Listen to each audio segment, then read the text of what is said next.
Bueno, me gustaría que os fijarais atentamente con la letra de la próxima canción. Espero que os haga volar.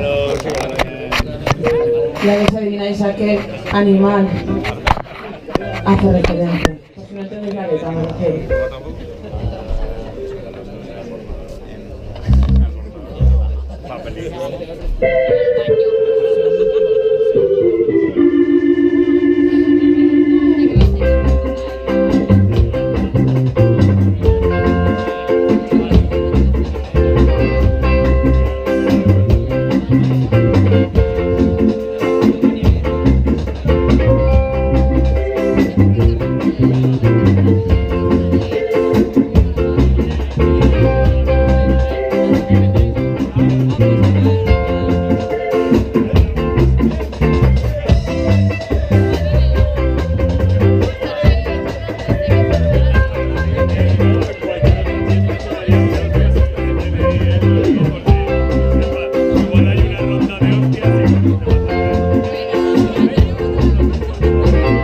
Ronda de hostias.